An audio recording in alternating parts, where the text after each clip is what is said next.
Olá, famílias! Sobre o que vamos falar hoje? Vamos falar sobre um tema que também é um tabu relacionado à amamentação. Algo que as pessoas têm muito medo de conversar, porque parece também que quando a gente fala sobre isso, a gente está se posicionando contrário à amamentação, mas não é verdade. Uma dúvida muito frequente das mães, e até por uma pressão social mesmo, por uma cobrança de outros, é: será que eu tenho leite suficiente para o meu bebê? Será que a minha produção de leite está boa? Como que a gente faz para avaliar e para saber disso? Embora o bebê não seja só os números não mentem. Então, nas primeiras semanas, a gente leva muito em consideração como está o ganho de peso do bebê. Não o valor do peso em absoluto e não o ponto na curva, mas como que está o ganho de peso do bebezinho. Um bebezinho que está mamando com uma boa frequência, fazendo uma boa extração de leite, ele vai ter um ganho de peso dentro de parâmetros que a gente considera normais e dentro do que a gente pode considerar adequado numa variação da normalidade. Lembrando que todo bebezinho perde peso na primeira semana e começa a recuperar na segunda semana.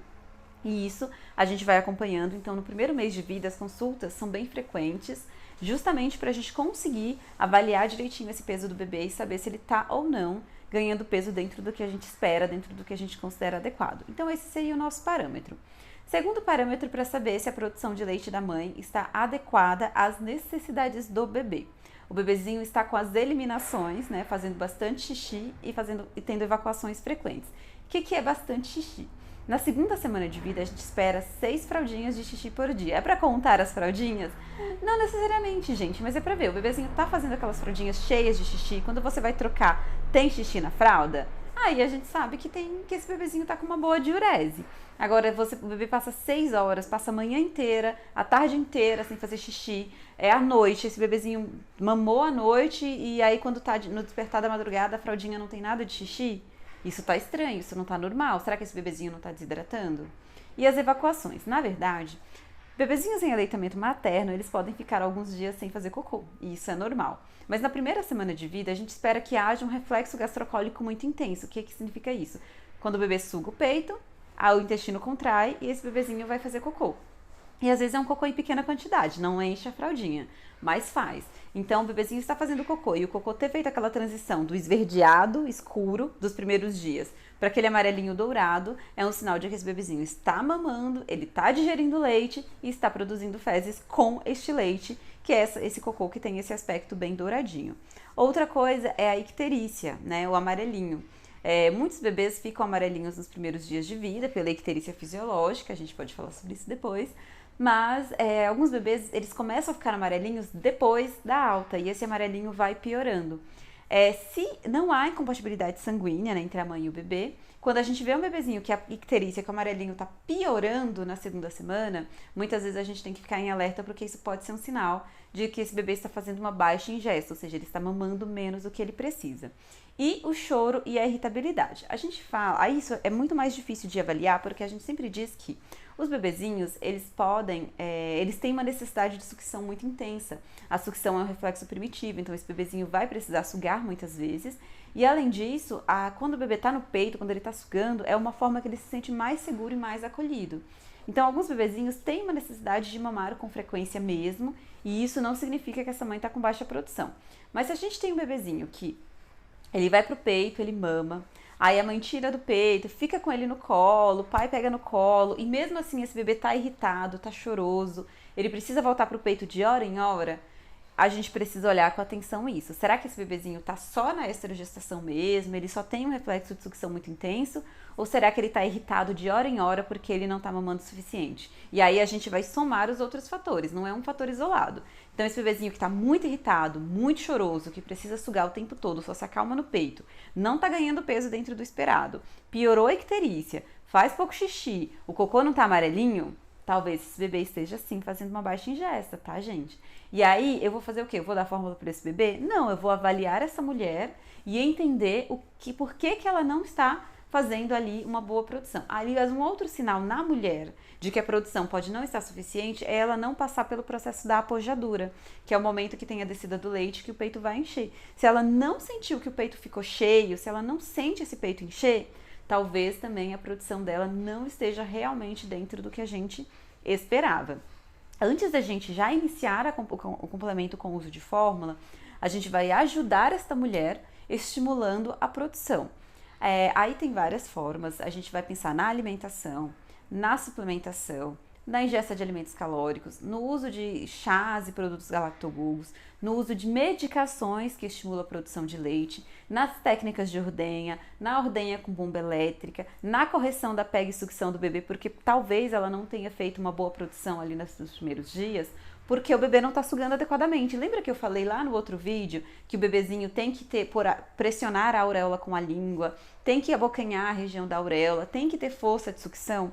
Às vezes o bebezinho não está com essa sucção efetiva, ele não está conseguindo sugar direito, e ao invés de a gente usar estratégias para estimular a produção da mãe, o que a gente realmente vai fazer é trabalhar a pega e sucção desse bebê. E de novo, nós vamos contar aí com a nossa equipe multidisciplinar. Às vezes eu preciso de uma fono para trabalhar essa força de sucção, essa contração, esse posicionamento da língua. Às vezes é o bebê que tem a língua presa e eu preciso fazer a frenotomia. Então, antes de usar a fórmula, para uma mãe que a gente está suspeitando que a produção não está adequada, a gente vai corrigir qualquer que seja o fator que esteja atrapalhando esse estímulo à produção e vai usar estratégias que estimulem a produção de leite. Só que detalhe, gente, essa mulher, ela precisa, esse bebezinho, e esse binômio, na verdade, ele precisa ser acompanhado bem de perto. Esse bebê não vai voltar daqui a 1 mês em consulta, ele vai voltar daqui a 2 a 3 dias para eu observar, porque eu não posso deixar esse bebê desidratar, eu não posso deixar esse bebê passar fome. Então, quando eu uso estratégias que não são só simplesmente prescrever uma fórmula, eu preciso que essa paciente venha com frequência, que precisa ser reavaliada com muita frequência. Então, por isso que uma das dicas para quem está realmente ainda gestante, para quem o bebezinho não nasceu, é procurar profissionais, procurar lugares em que o trabalho seja feito com esta forma de acolhimento, de uma forma que você vai poder contar com esse profissional durante a primeira semana, durante os primeiros 15 dias de vida do seu bebê, que ele vai te dar um suporte tanto presencial quanto um suporte à distância para te ajudar, para que a gente consiga corrigir as dificuldades que surgirem, né? Mas também, lembrando, falei no outro vídeo, que se a gente precisar usar fórmula, né? Se esse bebezinho tiver com sinal de desidratação e a gente não conseguir ordenhar um volume suficiente para ele, gente, nessas situações, a fórmula não é uma vilã, tá? A fórmula salva, a fórmula hidrata esse bebê. Então vamos tomar cuidado também que ser profissional, promotor da amamentação, não significa que a gente é 100% contra a fórmula, tá bom? A gente só não vai usar a fórmula de maneira indiscriminada. Eu não vou dar fórmula para o bebê dormir à noite. Eu não vou dar fórmula porque, para a mãe descansar, não, de forma alguma. Mas se a gente tiver um bebezinho que está desidratado, uma mãe que não está conseguindo ter uma produção adequada por qualquer que seja a razão, e a gente não conseguir fazer ordenha para complementar, pode ser sim que a gente precise usar esse recurso e não como meio, não como fim, não como algo definitivo, porque de novo a gente vai tentar todas as estratégias para ajudar a melhorar essa produção. Então, o que pode levar a uma baixa produção de leite? Primeiro, é isso que eu falei, da gente não estar fazendo uma sucção adequada, um bebezinho que usou fórmula na maternidade, uma mãe que não amamentou nos primeiros dias porque ela ficou na UTI, por exemplo. Tem diversos fatores aí relacionados ao binômio, mas existem 2 situações que eu quero pontuar para vocês, levar para que vocês pensem e prestem atenção nisso se vocês estão dentro deste grupo. Uma situação é as mulheres que fazem cirurgia de reconstrução mamária. Não é prótese de silicone, gente, é reconstrução de mama. O que é uma reconstrução de mama? São mulheres que tinham ali uma mama muito volumosa, um seio muito grande, com muito tecido gorduroso e que quiseram reduzir o tamanho da mama ou que passaram por um processo de emagrecimento muito intenso, que deixou a mama muito flácida e elas fizeram um procedimento que a gente chama de mastroplexia, que é na verdade uma reconstrução da pele, que deixa a pele mais esticada. Essas mulheres, pode acontecer, e não é com todo mundo, tá? Mas pode acontecer que essas mulheres tiveram ali uma retirada de tecido glandular. Porque, lembra, eu falei lá no outro vídeo que a mama, ela tem glândula e ela tem gordura. Só que durante um procedimento cirúrgico, na peça anatômica, nem sempre o cirurgião consegue diferenciar o que é gordura e o que é glândula. Qual é o intuito? Tirar a gordura. Mas às vezes ele não consegue, às vezes acaba sendo retirada a glândula também. E se foi retirada uma grande quantidade de glândulas, vocês entendem que talvez essa mulher não tenha glândula suficiente para produzir a quantidade de leite que o neném precisa? Um dos sinais de que essa mulher não tem glândula suficiente é, por exemplo, durante a gestação não haver o aumento do volume das mamas, ou um aumento significativo, como geralmente acontece. Então, se durante a gestação já não houve esse aumento e essa mulher teve essa cirurgia, a gente já vai acender um alerta. E outro problema na reconstrução de mama, que não é todas as mulheres que fazem, é a reconstrução do mamilo. Então, Então tem mulheres que ao fazer essas cirurgias, elas desprendem o mamilo, descola ali toda a auréola e aí elas fazem de novo a fixação. Ao desprender esse mamilo, a gente pode ter o rompimento de nervos. E lembra que a sucção, ela gera um estímulo nervoso, né, um estímulo para o sistema nervoso central, para liberar os hormônios. Se houver a ruptura desses nervos, às vezes essa mulher ela nem tem sensibilidade na mama, por exemplo. Ela já fala para mim, não, eu não sinto nada nesse mamilo, não tenho sensibilidade. Se ela não tem sensibilidade neurológica, o cérebro não vai receber o estímulo para produzir o hormônio. E aí, às vezes, ela não faz a produção, não é por falta de glândula, é por falta da resposta do estímulo. E não é porque o bebê não está sugando, é porque não há o nervinho lá que vai levar esse estímulo.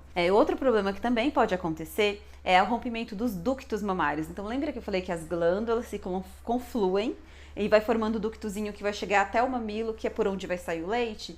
Às vezes, esses ductos são rompidos durante a cirurgia. E aí, a mulher, ela até produz leite, mas ele não sai. A gente tem um problema da ejeção de leite. E aí a gente também não consegue que esse bebezinho faça uma mamada efetiva. Mas mamães que já passaram por cirurgia das mamas, não fiquem assim assustadas pensando que vocês não vão amamentar, porque isso também não é verdade. Eu tenho pacientes aqui no consultório que fizeram cirurgia de reconstrução com construção do mamilo, com cicatrização do mamilo, e que elas são doadoras de leite. Elas doam leite para o banco de leite porque elas têm uma produção absurda de leite. Então essa produção ela também depende de fatores muito individuais, fatores genéticos. Então não é igual para todo mundo, gente. Todas as mulheres, têm ou não cirurgia nas mamas, elas vão ser orientadas na amamentação. A gente vai estimular, a gente vai avaliar. Mas o que é importante? Para essa mulher é importante ela ter a consciência de que pode haver essa limitação, é mais por uma questão psíquica, porque se a gente realmente detectar que essa mulher ela tem essas cirurgias, ela tem uma baixa produção por causa da reconstrução e com todas as estratégias, todos os estímulos, ela não está numa produção suficiente, a gente precisar usar fórmula, eu quero que essa mulher entenda que está tudo bem, né? Que foi um procedimento, que isso aconteceu e que o que é o melhor para o binômio? A gente manter o aleitamento, mas garantir que esse bebê mame o que ele precisa, o volume suficiente. E às vezes esse volume suficiente vai vir ali de um complemento e não exatamente da produção isolada dessa mãe. E existe uma outra situação, isso é raríssimo, mas existe, e eu já tive, na minha experiência de consultório e maternidade, eu tive 2 pacientes que eu fiz esse diagnóstico, que é um quadro chamado insuficiência glandular primária. O que é isso? São mulheres que não têm nenhum procedimento na mama, não fizeram nenhuma cirurgia, mas mesmo assim, por todos esses critérios que eu falei para vocês, a gente percebe que a produção de leite dessa mulher não está adequada às necessidades do bebê. E por que isso acontece? O que é essa insuficiência glandular? É uma mulher que naturalmente ela tem pouco tecido glandular. Geralmente isso é uma questão genética, existe um padrão familiar. São mulheres em que ninguém da família amamenta. Então, eu tenho 2 irmãs, nenhuma delas conseguiu amamentar. Eu não fui amamentada pela minha mãe, minha avó também não amamentou. Geralmente essas mulheres, elas trazem essa história de que as mulheres da família não amamentam. E aí isso já nos acende um alerta. Será que é isso? Será que essa mulher tem menos glândula do que deveria? Aí detalhe, gente, a quantidade de glândula não tem relação com o tamanho do peito, tá? O tamanho do peito é de mulher para mulher, cada mulher vai ter o seu. Tem mulher com mama muito volumosa e pouca glândula, então muita gordura, pouca glândula.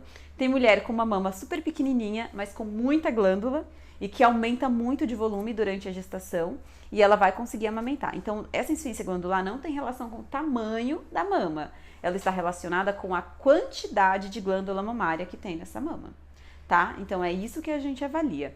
E aí, nessas situações também, a mulher com insuficiência glandular, quando a gente faz o estímulo adequado nos primeiros dias, às vezes a gente até consegue chegar na produção de leite adequada, mas ela precisa de ajuda. E é isso que eu quero deixar claro para vocês. Muitas vezes a amamentação ela não vai acontecer de uma forma natural e instintiva.